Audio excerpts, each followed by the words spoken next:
Dedi yazan yazır her taleyin ezelden, hayatından ne güneyle ne de yaz.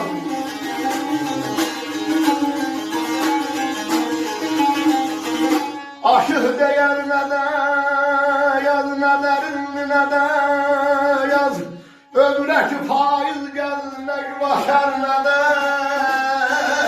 yaz. Şönül doymaz dünya kimi güzelden, ne kış bize yaz görmeli ne de yaday.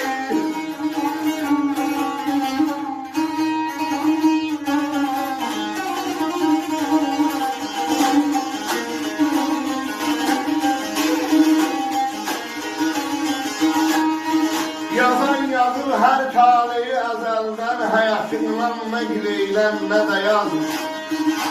Aşık değer ne de yaz, ne derindi ne de yaz. Ömrek faiz geldi, ne gülaşar ne de yaz.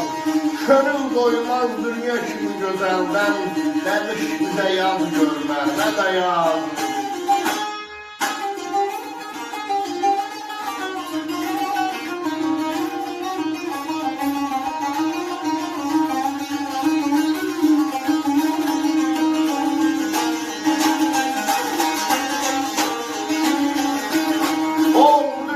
Şerbetini görmüşəm, mərdə qarşı ülfətini görmüşəm.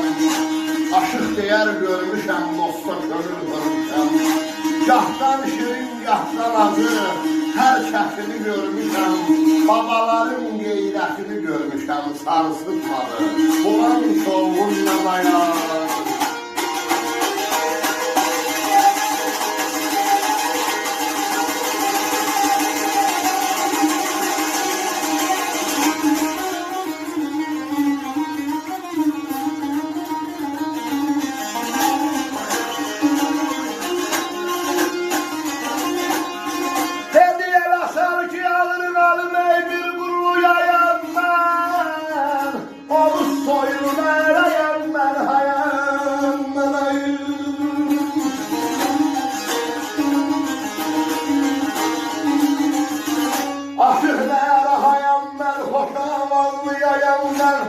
Dəhirlərə can verən aham Ceyhun sayan. Şamal deyir dəryalara sayan.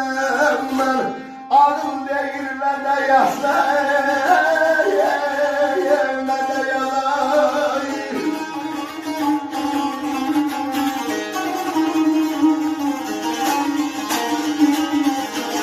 İlaçlar ki bir quruluyayam mən, Oğuz soyunu nərəyəm mən, hayam mən, aşıq nərə hayam mən. Boş avazlıyayam mən, nəhrlərə can verəm, axan Ceyhun sayam mən. Kamal bir dəryalara sayam mən, ağıl deyir nə də yazsan, nə də yaz.